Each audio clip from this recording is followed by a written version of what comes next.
I'm a little bit... You can't quite see the fire pit, unfortunately. I think that this may have been a bit of an ambitious plan on my part to try to do it that way, but oh well, that's fine.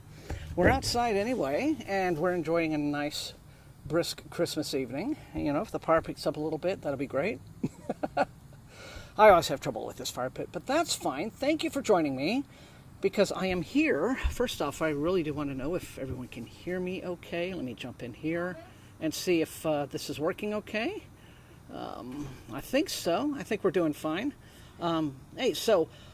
Well, I am continuing what is a tradition that was started in the Victorian age. This whole notion of reading ghost stories for Christmas. I don't know why this ever stopped being a thing, but I think it's a wonderful thing. And so I am here tonight to kind of continue it, as it were. The story that I'm reading tonight is a classic from a writer by the name of M.R. James. Now, M.R. James, I guess, has written some extremely famous ghost stories, probably more famous a writer in England and the UK than here in the States. But the story that I'm reading tonight is called A Warning to the Curious. And like all sort of good old-fashioned ghost stories, it's very descriptive, very evocative of the mood and the tone. And so anyway, before I get going on it, hey everyone, good, Yale, Anna, hi, everyone, wow, a bunch of you here, all right. Well then, I'm not going to waste any more time.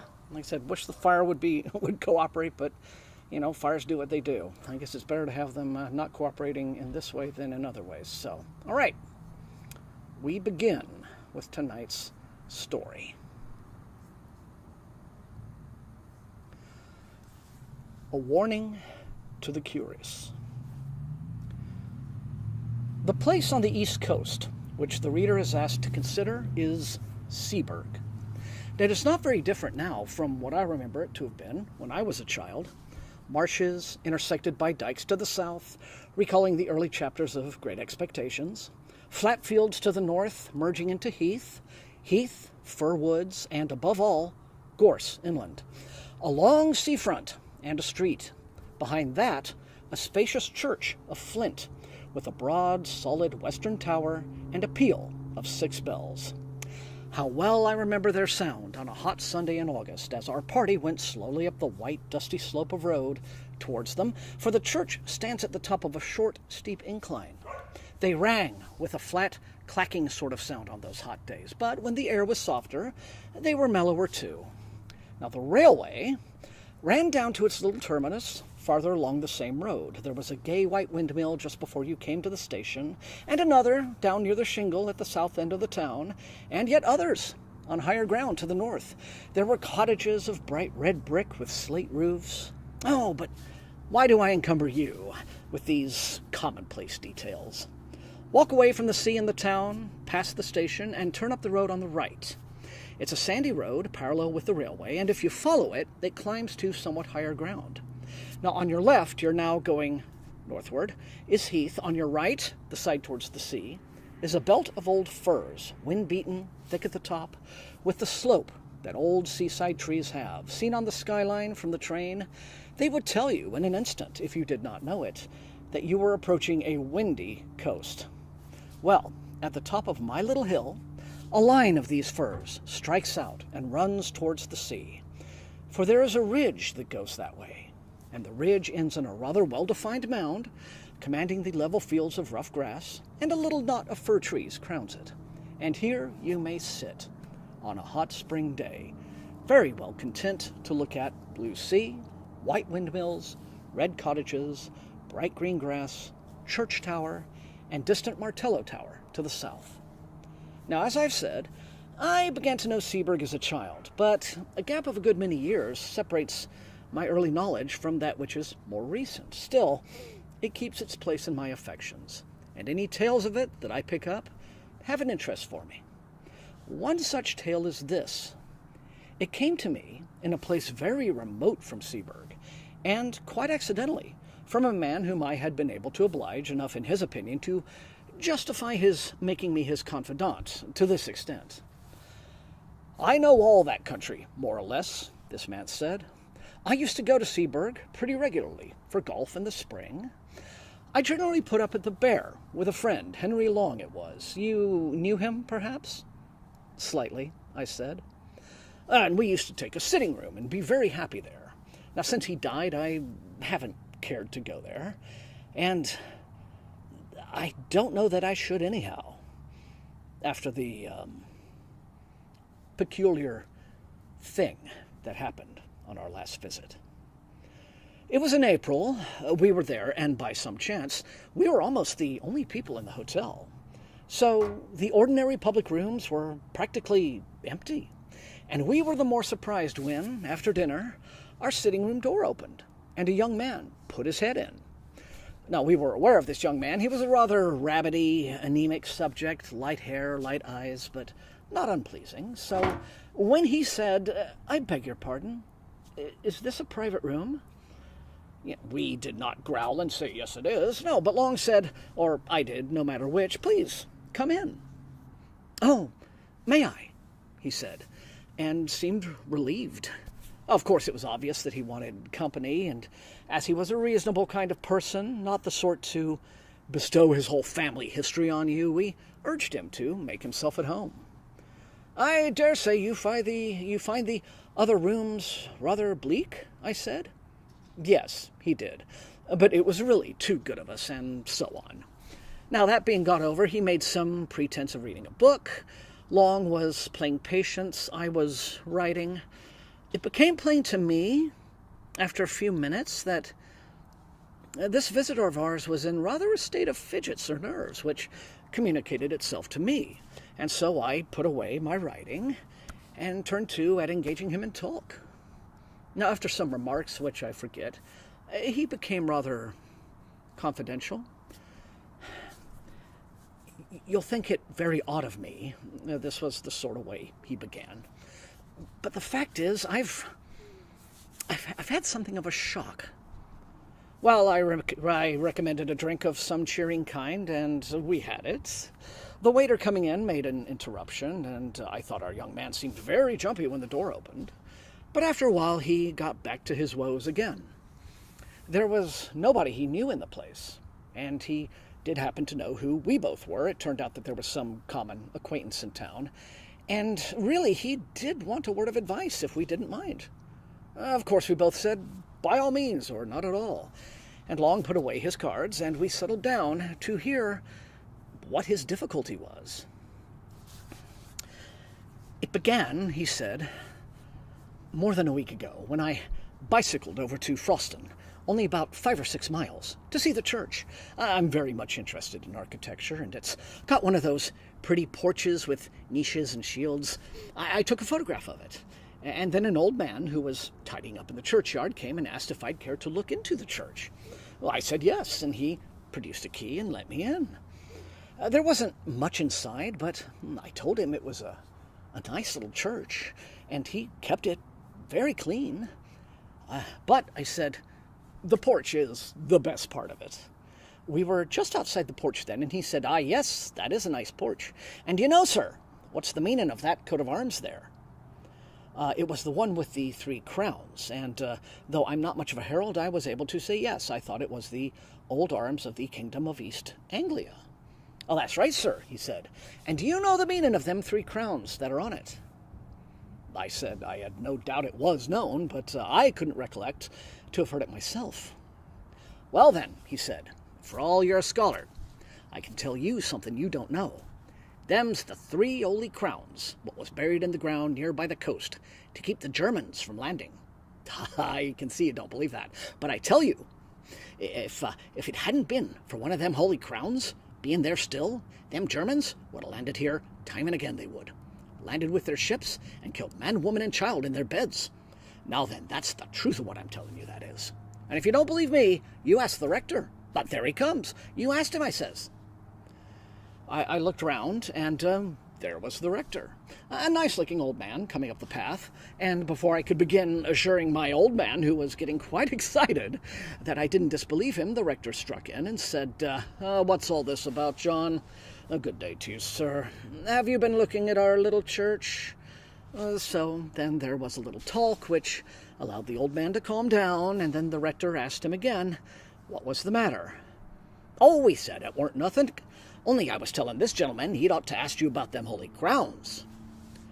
"Ah, yes, to be sure," said the rector. "That's a very curious matter, isn't it? But I don't know whether the gentleman is interested in our old stories, eh?" "Oh, he'll be interested fast enough," says the old man. "He'll put his confidence in what you tells him, sir. Why, you known William Aether yourselves, father and son, too." And then I put in a word to say how much I should like to hear all about it. And before many minutes I was walking up the village street with the rector, who had one or two words to say to parishioners, and then to the rectory, where he took me into his study. Now, he made out on the way that I really was capable of talking an intelligent interest in a piece of folklore, and not quite the ordinary tripper. So he was very willing to talk. And it is rather surprising to me that the particular legend he told me has not made its way into print before. Now, his account of it was this: "There has always been a belief in these parts in the 3 holy crowns. The old people say they were buried in different places near the coast to keep off the Danes or the French or the Germans, and they say that one of the 3 was dug up a long time ago, and another has disappeared by the encroaching of the sea, and one's still left doing its work, keeping off invaders. Well, now, if you've read the ordinary guides and history of this country, you'll remember, perhaps, that in 1687 a crown which was said to be the crown of Redwald, king of the East Angles, was dug up at Rendlesham, and alas, melted down before it was even properly described or drawn.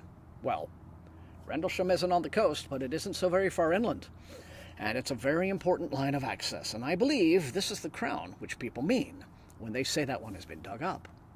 Then on the south, you don't want me to tell you where there was a Saxon royal palace, which is now under the sea, eh? Well, there was the second crown, I take it. And up beyond these 2, they say, lies the third." "Do they say where it is, of course?" I asked. He said, "Yes, indeed they do, but they don't tell." And his manner did not encourage me to put the obvious question. Instead of that, I waited a moment and said, "What did the old man mean when he said you knew William Aether? As if that had something to do with the crowns?"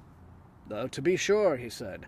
"Now, that's another curious story. These Aethers, it's a very old name in these parts, but I can't find that they were ever people of quality or big owners. These Aethers say or said that their branch of the family were the guardians of the last crown. Now, a certain old Nathaniel Aether was the first one I knew. I was born and brought up quite near here, and he, I believe, camped out at the place during the whole of the War of 1870.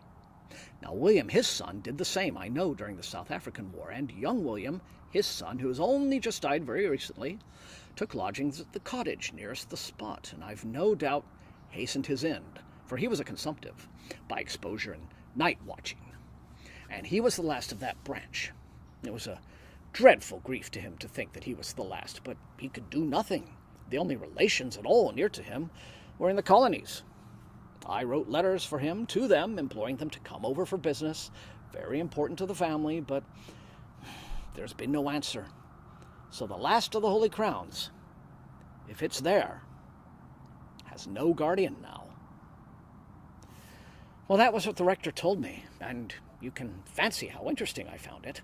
The only thing I could think of when I left him was how to hit upon the spot where the crown was supposed to be. I wish I'd left it alone. But there was a sort of fate in it, for as I bicycled back past the churchyard wall, my eye caught a fairly new gravestone, and on it was the name of William Aether. Well, of course I got off and read it. It said, "Of this parish, died at Seaburg, 19-something or other, aged 28. There it was, you see.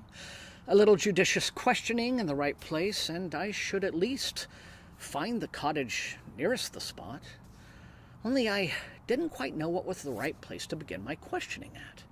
Again, there was fate. It took me to the curiosity shop down that way, you know, and I turned over some old books, and if you please, one was a prayer book of 1740-odd in a rather handsome binding. I'll just go and get it. It's in my room." he left us in a state of some surprise, but we had hardly time to exchange any remarks when he was back, panting, and handed us the book, opened at the flyleaf, on which was written in a straggly hand, "Nathaniel Aether is my name, and England is my nation. Seaburg is my dwelling place, and Christ is my salvation. When I am dead and in my grave, and all my bones are rotten, I hope the Lord will think on me when I am quite forgotten." Now, this poem was dated 1754, and there were many more entries of Aethers, Nathaniel, Frederick, William, and so on, ending with the last William. "You see," he said, "anybody would call it the greatest bit of luck. I did, but I don't now." Of course, I asked the shopman about William Aether, and of course he happened to remember that he lodged in a cottage in the North Field and died there. This was just chalking the road for me. I knew which the cottage must be. There is only one sizable one out there. Now, the next thing was to scrape some sort of acquaintance with the people, and I took a walk that way at once. A dog did the business for me. He made at me so fiercely that I had to run out and beat him off, and then naturally begged my pardon, and then we got into talk. I had only to bring up Aether's name and pretend that I knew or thought I knew something of him. And then the woman said how sad it was, him dying so young, and, what came of him spending the night out of doors in the cold weather. And then I had to say, "Did he go out on the sea at night?" And she said, "Oh, no, it was on the hillock yonder, with the trees on it." And there I was. Now, I know something about digging in these barrows. I've opened many of them in the down country, but that was with the owner's leave, and in broad daylight, and with men to help. I had to prospect very carefully here before I put a spade in. I couldn't trench across the mound, and with these old firs growing, I knew there would be awkward tree roots. Still, the soil was very light and sandy and easy, and there was a rabbit hole or so that might be developed into a tunnel. This going out and coming back at odd hours to the hotel was going to be the awkward part. So, when I made up my mind about the way to excavate, I told the people that I was called away for a night, and I spent it out there. I made my tunnel. Now, I won't bore you with the details of how I supported it and filled it in when I'm done, but the main thing is that I got the crown. Naturally, we both broke out into exclamations of surprise and interest. I, for one, had long known about the finding of the crown at Randlesham, and had often lamented its fate. No one has ever seen an Anglo-Saxon crown, at least no one had.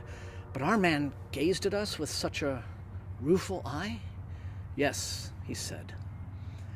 "And the worst of it is, I don't know how to put it back." "Put it back?" we cried out. "Why, my dear sir, you've made one of the most exciting finds ever heard of in this country. Of course it ought to go to the jewel house at the Tower. What's your difficulty? If you're thinking about the owner of the land and treasure trove and all that, we can certainly help you through. Nobody's going to make a fuss about technicalities in a case of this kind." Probably more was said, but all he did was put his face in his hands and mutter, "I don't know how to put it back." At last, Long said, "You'll forgive me, I hope, if I seem impertinent, but are you quite sure you've got it?" I was wanting to ask much the same question myself, for the story did seem a lunatic's dream when one thought over it, but I hadn't quite dared to say what might hurt the poor young man's feelings. However, he took it quite calmly, really with the calm of despair, you might say. He sat up and said, "Oh, yes, there's no doubt of that. I have it here in my room, locked up in my bag. You can come and look at it if you like. I won't offer to bring it here." Well, we were not likely to let the chance slip. We went with him. His room was only a few doors off. The boots was just collecting shoes in the passage, or so we thought. Afterwards, we were not sure. Our visitor, his name was Parton, was in a worse state of shivers than before, and went hurriedly into the room and beckoned us after him. And then he turned on the light and shut the door carefully. He unlocked his kit bag and produced a bundle of clean pocket handkerchiefs in which something was wrapped, laid it on the bed, and undid it. I can now say I have seen an actual Anglo-Saxon crown. It was of silver, as the Rendlesham one is said to have been. It was set with some gems, mostly antique intaglios and cameos, and was of rather plain, almost rough workmanship. In fact, it was like those you see on the coins and in the manuscripts. I found no reason to think it was later than the 9th century. I was intensely interested, of course, and I wanted to turn it over in my hands, but Paxton prevented me. "Don't you touch it," he said. "I'll do that."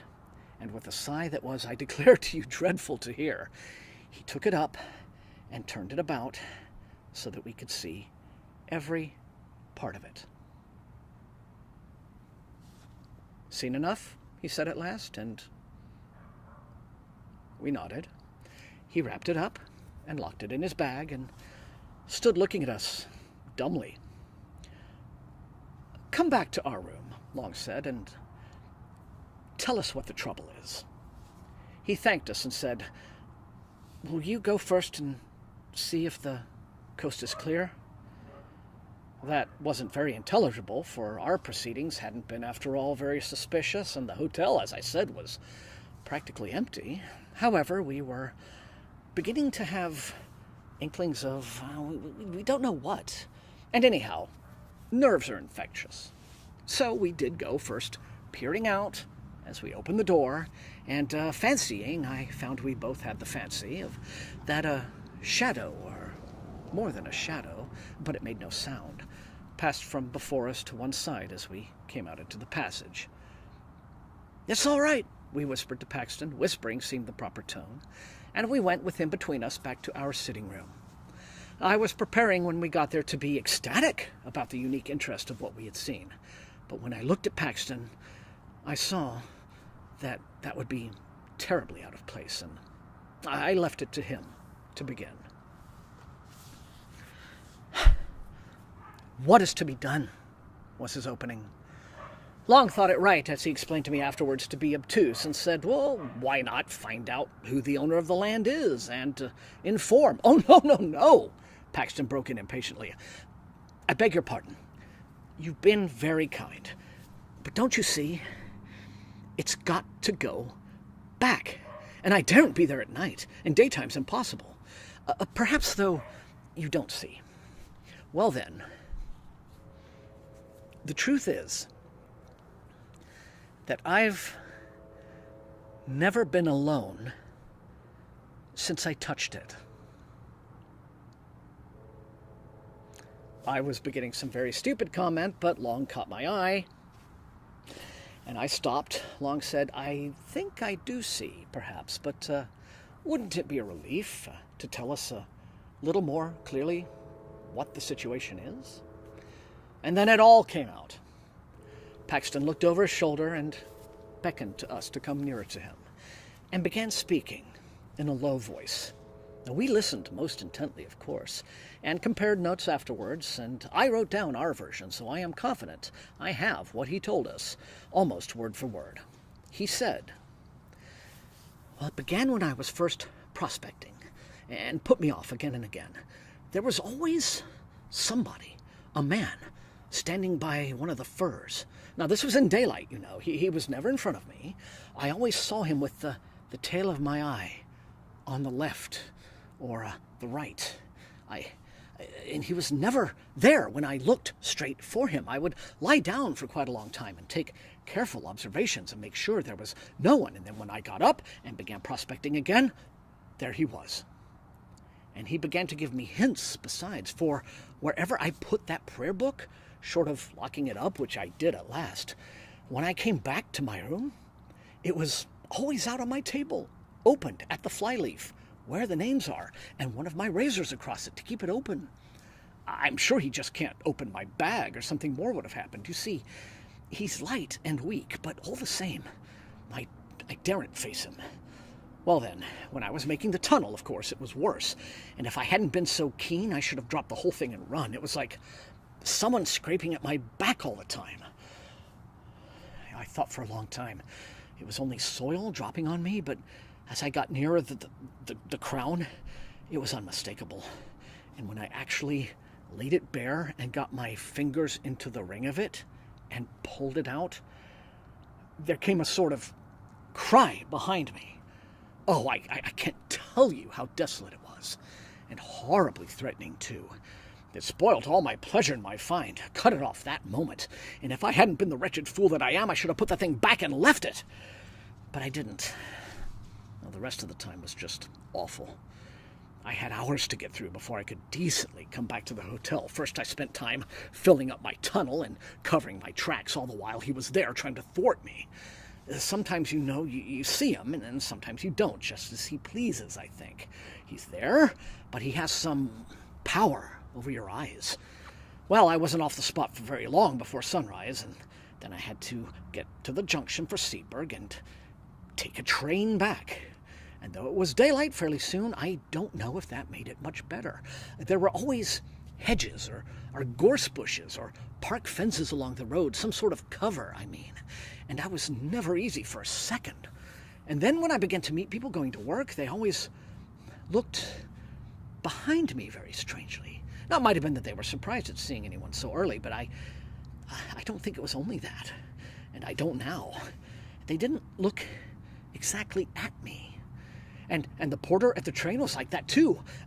And the guard held open the door after I'd got into the carriage, just as he would if there was somebody else coming, Oh, you may be very sure it isn't my fancy, he said with a dull sort of laugh.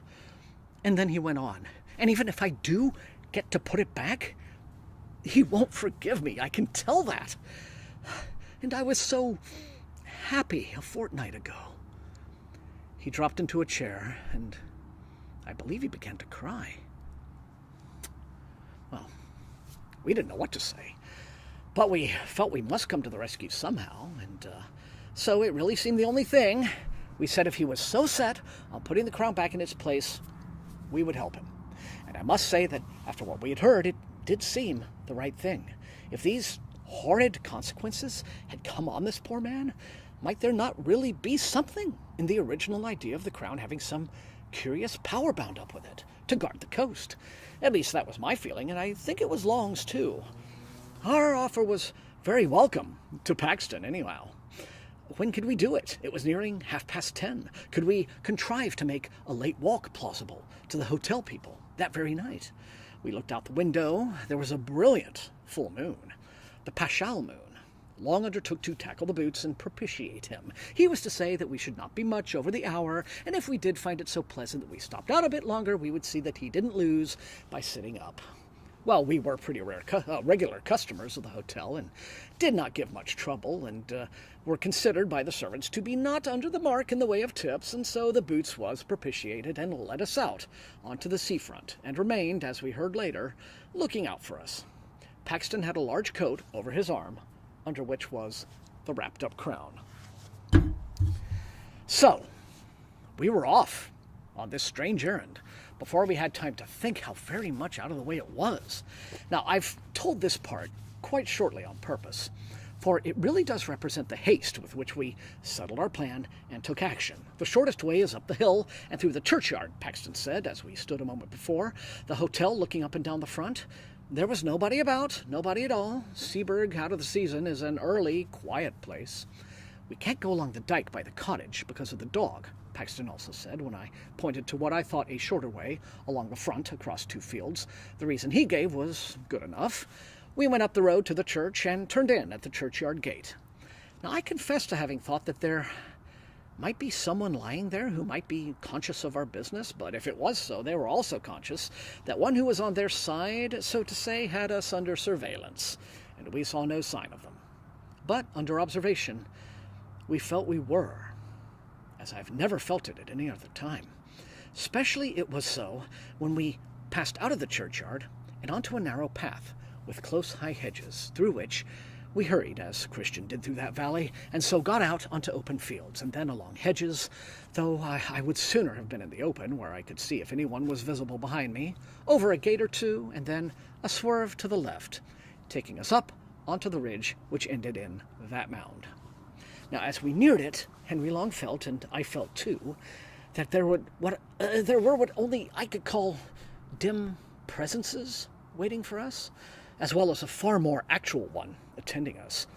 Of Paxton's agitation all this time, I can give you no adequate picture. He breathed like a hunted beast, and we could not either of us look at his face.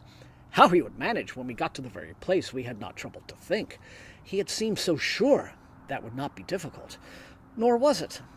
I never saw anything like the dash with which he flung himself at a particular spot on the mound and tore at it, so that in a very few minutes the greater part of his body was out of sight. We stood holding the coat and that bundle of handkerchiefs and looking, very fearfully, I must admit, all about us. There was nothing to be seen. A line of dark firs behind us made one skyline, more trees and the church tower half a mile off on the right, cottages and a windmill on the horizon to the left, calm sea dead in front, the faint barking of a dog at a cottage on a gleaming dike between us and it, full moon making that path we know across the sea, the eternal whisper of the Scotch firs just above us, and of the sea in front. Yet in all this quiet, an acute and acrid consciousness of a restrained hostility, very near us, like a dog on a leash that might be let go at any moment. Paxton pulled himself up out of the hole and stretched a hand back to us. "Give it to me," he whispered, unwrapped. We pulled off the handkerchiefs and he took the crown. The moonlight just fell on it as he snatched it. We had not ourselves touched that bit of metal, and I have thought since that it was just as well. In another moment, Paxton was out of the hole again and busy shoveling back the soil with his hands that were already bleeding. He would have none of our help, though. It was much the longest part of the job to get the place look undisturbed, and yet I don't know how he made a wonderful success of it. At last, he was satisfied, and we turned back. Now, we were a couple of 100 yards from the hill when Long suddenly said to him, "I say, you've left your coat there. That won't do. See?" And I certainly did see it. The long, dark overcoat, lying where the tunnel had been. Paxton had not stopped, however. He only shook his head and held up the coat on his arm. And when we joined him, he said, without any excitement, but as if nothing mattered anymore, "That wasn't my coat." And indeed, when we looked back again, that dark thing was not to be seen.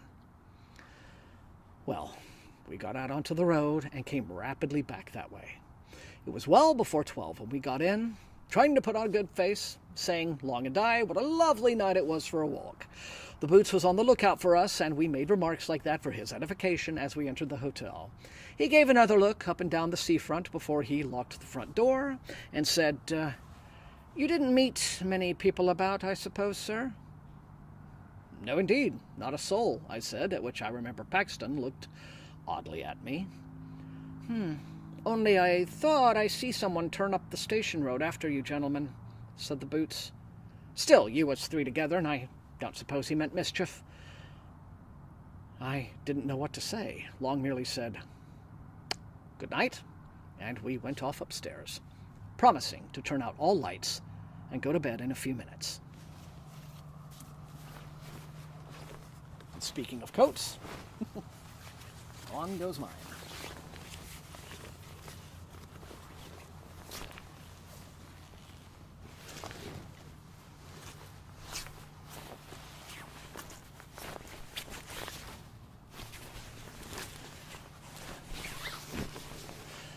Back in our room, we did our very best to make Paxton, take a cheerful view. "There's the crown safe back," we said. "Very likely you'd have done better not to touch it," and he heavily assented to that. "But no ill harm has been done, and we shall never give this away to anyone who would be so mad as to go near it. Besides, don't you feel better yourself? I don't mind confessing," I said, "that on the way there I was very much inclined to take your view about being followed. But going back? It wasn't at all the same thing, was it?" "No, it wouldn't do." "You've nothing to trouble yourselves about," he said. but I'm not forgiven. I've got to pay for that miserable sacrilege still. I know what you're going to say. The church might help, yes, but it's the body that has to suffer. It's true, I'm not feeling that he's waiting outside for me just now, but then he stopped, and he turned to thanking us, and we put him off as soon as we could. And naturally, we pressed him to use our sitting room next day and said we should be glad to go out with him. Did he play golf, perhaps? Yes, he did, but he didn't think he should care about that tomorrow. Well, we recommended him to get up late and sit in our room in the morning while we were playing, and we would have a walk later in the day. He was very submissive and plain about all of it, ready to do just what we thought best, but clearly quite certain in his own mind that what was coming could not be averted or palliated. You'll wonder why we didn't insist on accompanying him to his home and seeing him safe into the care of brothers or someone. The fact was, he had nobody. He had a flat in town, but lately he had made up his mind to settle for a time in Sweden, and he had dismantled his flat and shipped off his belongings, and was whiling away a fortnight or 3 weeks before he made a start. Anyhow, we didn't see what we could do, better than sleep on it, or not sleep very much, as was my case, and see what we felt like tomorrow morning. Well, we felt very different, Long and I, on as beautiful an April morning as you could desire. And Paxton also looked very different when we saw him at breakfast. The first approach to a decent night I seem ever to have had, was what he said, but he was going to do as we had settled, stay in probably all the morning and come out with us later. We went to the links, we met some other men and played with them in the morning and had lunch there rather early so as not to be late back. All the same, the snares of death overtook him. Whether it could have been prevented, I don't know. I think he would have been got at somehow, do what we might. Anyhow, this is what happened. We went straight up to our room. Paxton was there, reading quite peaceably. "Ready to come out shortly?" said Long. "Say in half an hour's time?" "Certainly," he said. And I said we would change first and perhaps have baths and call for him in half an hour. I had my bath first and went in and lay down on my bed and slept for about 10 minutes. We came out of our rooms at the same time and went together to the sitting room. Paxton wasn't there, only his book. Nor was he in his room, nor in the downstairs rooms. We shouted for him, and a servant came out and said, "Why, I thought you gentlemen was got out already, and so did the other gentleman. He heard you a-calling from the path there, and run out in a hurry, and I looked out of the coffee room window, but I didn't see you. However, he run off down the beach, that way." Without a word, we ran that way too. It was the opposite direction to that of last night's expedition. It wasn't quite 4 o'clock, and the day was fair, though not so fair as it had been, so that it was really no reason, you would say, for anxiety with people about. Surely a man couldn't come to much harm. But something in our look, as we ran out, must have struck the servant, for she came out on the steps and pointed and said, "Yes, that's the way he went." We ran on as far as the top of the shingle bank, and there pulled up. There was a choice of ways, past the houses, on the seafront, or along the sand at the bottom of the beach, which the tide being now out was fairly broad. Or, of course, we might keep along the shingle between these two tracks and have some view of both of them. Only that was heavy going. We chose the sand, for that was the loneliest, and someone might come to harm there without being seen from the public path. Long said he saw Paxton some distance ahead, running and waving his stick as if he wanted to signal to people who were on ahead of him. I couldn't be sure. One of those sea mists was coming up very quickly from the south. There was someone, that's all I could say, and there were tracks on the sand as if someone running who wore shoes, and there were other tracks made before those, for the shoes sometimes trod in them and interfered with them, of someone not in shoes. Of course, it's only my word you've got to take for all of this. Long's dead, we'd no time or means to make sketches or take casts, and the next tide washed everything away. All we could do was to notice these marks as we hurried on.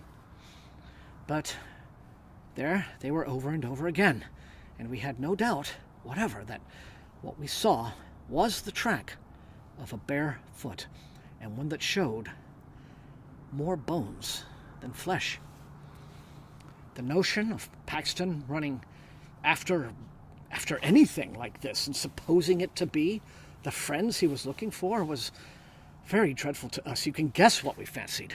How the thing he was following might stop suddenly and turn round on him, and what sort of face it would show, half seen at first in the mists, which all the while was getting thicker and thicker. And as I ran on, wondering how the poor wretch could have been lured into mistaking that other thing for us, I remembered his saying, "He has some power over your eyes." And then I wondered what the end would be. For I had no hope now that the end could be averted, and, well, there's no need to tell you all the dismal and horrid thoughts that flitted through my head as we ran on into the mist. It was uncanny, too, that the sun should still be bright in the sky, and we could see nothing.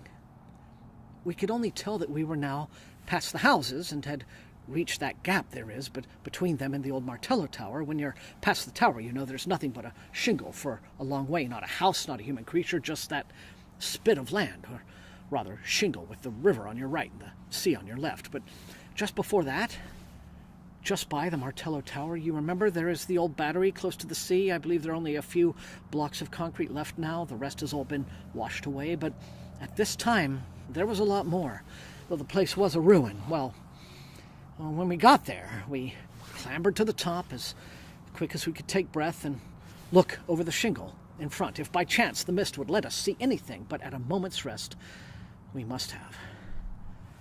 We had to have a moment's rest. We'd run a mile at least. Nothing whatever was visible ahead of us, and we were just turning by common consent to get down and run hopelessly on when we heard what I can only call a laugh.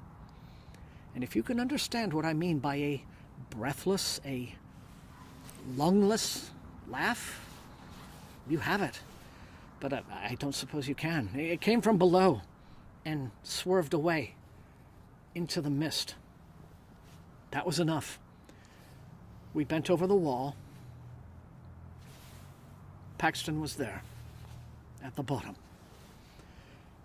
You don't need to be told that he was dead. His tracks showed that he had run along the side of the battery, had turned sharp round the corner of it, and, small doubt of it, must have dashed straight into the open arms of someone who was waiting there.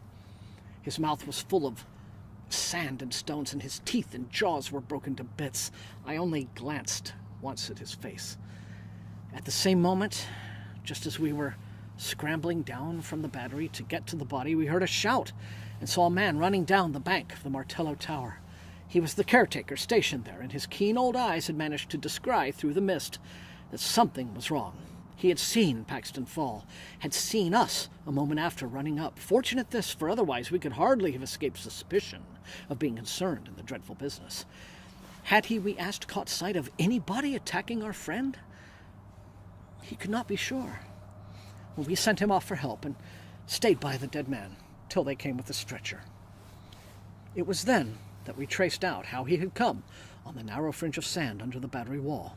The rest was shingle, and it was hopelessly impossible to tell whither the other had gone. What were we to say at the inquest? It was a duty, we felt, not to give up there and then the secret of the crown, to be published in every paper. I don't know how much you would have told, but what we did agree upon was this: to say that we had only made acquaintance with Paxton the day before, and that he had told us he was under some apprehension of danger at the hands of a man called William Aether. Also that we had seen some other tracks besides Paxton when we followed him along the beach, but of course by that time everything was gone from the sands. No one had any knowledge, fortunately, of any William Aether living in the district. The evidence of the man at the Martello Tower freed us from all suspicion. All that could be done was to return a verdict of willful murder by some person or persons unknown. Paxton was so totally without connections that all the inquiries that were subsequently made ended in a no thoroughfare.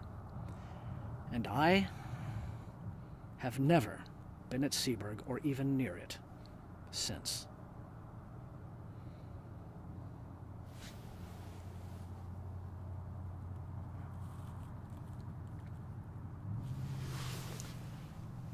And that was tonight's story, A Warning to the Curious by M.R. James. I want to thank you for joining me on this Christmas for A Ghost Story for Christmas. Thank you all so much. I would like to make this something more of a habit, every Christmas.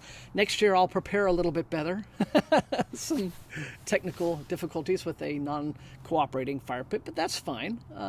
Anyway, I enjoyed reading this. Hope you guys enjoyed it. Had a little bit of fun, even though I'm very strangely dimly lit in a dark yard, but that kind of suits the mood, doesn't it?